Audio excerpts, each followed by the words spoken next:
همام رسید ز دست محبوب دستم بگفت من گله ناچیز بودم ولیکن مدتی باغل نشستم جمال هم نشی در من نصر کار اگر نام همه کاموں کے ہستم ایک دست نہ میرا دھرے بشیا ہری نو مڈیر ڈھلا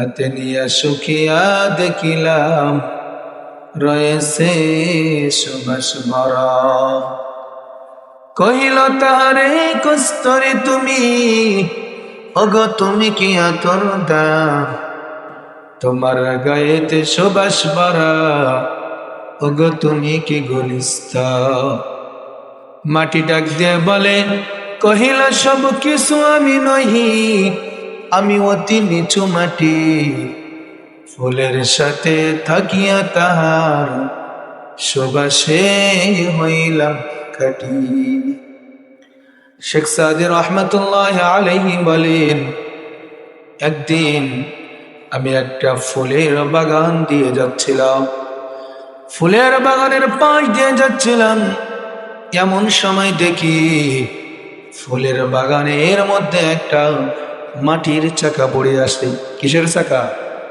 মাটির চাকা পড়ে আছে ওই মাটির চাকা এমন সুন্দর ঘিরান আসতেছে মাটির চাকা থেকে আমি জিজ্ঞাসা করলাম হে মাটির চাকা তোমার মধ্যে থেকে এত ঘিরান এত সুঘিরান কিভাবে বাহির হচ্ছে ওই সময় মাটি ডাক দিয়ে বলে আমি কিছু সময়ের জন্য ফুলের বাগানে ছিলাম ফুলের ছয় পুষ্পর্শে ছিলাম ফুল বাগানের ঘিরান পাইছি ফুল বাগানের ঘিরান পাওয়ার কারণে আমার মধ্যে থেকে ফুলের ঘিরান বাইর হচ্ছে বলেন না সুবহানাল্লাহ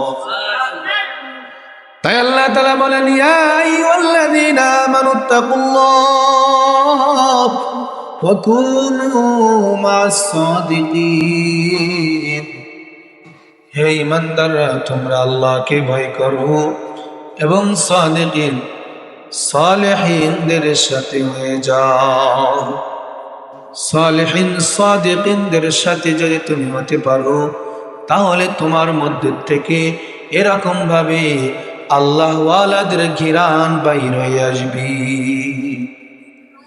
আল্লাহ তাআলা আমাদেরকে সুযোগ দিয়ে দিয়েছে হে মানুষ দুনিয়ার মধ্যে চলবা ফারিকুম ফিল জান্নাতি ওয়া ফারিকুম ফিস সাঈর একটা জান্নাতের রাস্তা একটা জাহান্নামের রাস্তা তোমার যদি ইচ্ছা হয় জান্নাতের রাস্তায় চলতে পারো তোমার যদি ইচ্ছা হয় জাহান্নামের রাস্তায় চলতে পারো কিন্তু বলো আমি আল্লাহ তাআলা তোমাদেরকে একদিন ধরব ফামাহিলিল কাফিরিন আমহিলহুম রুয়াইদা আমি তোমাদেরকে সুযোগ দিয়েছি কিন্তু একদিন কিন্তু আমি তোমাদেরকে টান দিব দেবেন আল্লাহ তা কবি বলে কাগজ কাটা কর ঘুড়ি বানা কর उड़ाता है आसमान में घोड़े बेचारा क्या करेंगे रशी मौलार हाथ में কাগজ কাটার পরে দেখবেন গ্রাম অঞ্চলে যে সময় ধান কাটার পর মাঠ খালি হয়ে যায় দেখেন না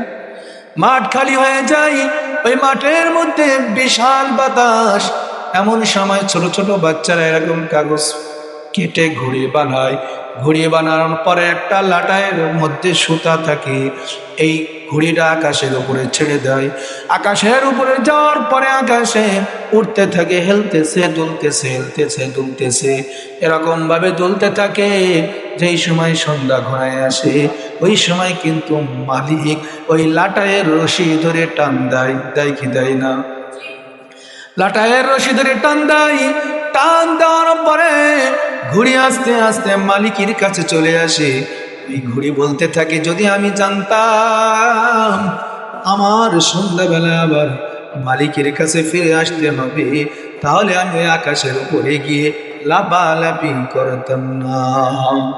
তাই আল্লাহ তাআলা বলছেন, মানুষ তোমাদেরকে আমি সুযোগ দিয়েছি, ফামাহিলিল কাফিরিনা মিনহুম রুয়াইদা, আমি তোমাদেরকে সুযোগ দিয়েছি, কিন্তু একদিন কিন্তু আমি মৃত্যুর নামক এরকম রশি, এই রশি ধরে আমি তোমাদেরকে টান দেব, আর এমন ভাবে টান দেব আমি মাওলার কাছে তোমাদেরকে প্রত্যাবর্তন করতে হবে।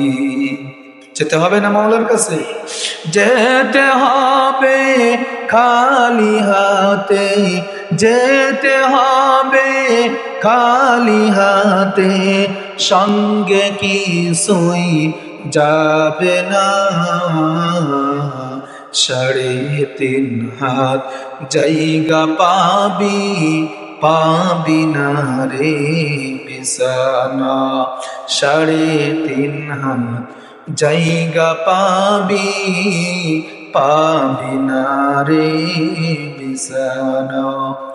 আজকে তুমি যাদের লাগে শুধুই পাগল পারা, যেতে হবে একা একা, কেউ যাবে না তারা। আজকে তুমি যাদের লাগে শুধুই পাগল পারা, যেতে হবে একা একা, কেউ যাবে না তারা। ছাড়তে হবে মায়ার বন্ধন, ছাড়তে হবে মায়ার বন্ধন, সাদের বালাখানা। যেতে হবে একা একা, কেউ যাবে না তারা। যেতে হবে একা একা, কেউ যাবে না তারা। ঠিক না? সবাইকে একদিন কিন্তু এই দুনিয়া ছেড়ে চলে যেতে হবে। কেউ আগে যাবে আর কেউ পরে যাবে। দুনিয়ার জিন্দেগি কঠিন জিন্দেগি। এই জিন্দেগি যেই সময় শেষ হয়ে যাবে, আলমে বারজাকে শুরু হয়ে যাবে, তার সাথে মুলাকাত। আল্লাহ নবী সাল্লাল্লাহু আলাইহি ওয়াসাল্লাম বলেন, আল কবরু রাউযাতুম মিন রিয়াজিল জান্নাহ আও হুফরাতুম মিন হুফারিন নার। মৃত্যুর পর সর্বপ্রথম ঘাঁটি হলো কবর। এই কবর যাওয়ার পর কারোর জন্য কবর হবে জাহান্নামের গর্ত, আর কারোর জন্য হবে জান্নাতের টুকরো।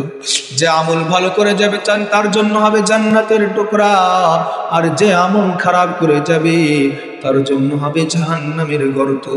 হাদিস শরীফের মধ্যে আসছে 99টা সাপ নিযুক্ত করা হবে, একটা সাপ দংশন করবে, 70,000 মাটির নিচে ঢুকে যাবে। এই কবরের আযাব কিন্তু কেউ সহ্য করতে পারবে না। আল্লাহর কাছে দোয়া করার দরকার, আল্লাহ দুনিয়া থেকে আমাদেরকে নিয়ে যাবা, তার আগে কবরের সামান দুনিয়ার থেকে কামাই করে নিয়ে যাওয়ার তৌফিক আল্লাহ তাআলা আমাদেরকে দান করে। সবাই বলি আমিন। এই কবর পথ যেই সময় শেষ হয়ে যাবে, কবরের পর আল্লাহ তাআলা কবরের মধ্যে রাখবে। কেমন রাখবে? হাদিস শরীফের মধ্যে আসছে, যে ব্যক্তি সর্বশেষ মারা যাবে সেই ব্যক্তি 40 বছর কবরের মধ্যে ঘুমাইতে হবে। কয় বছর? 40 বছর।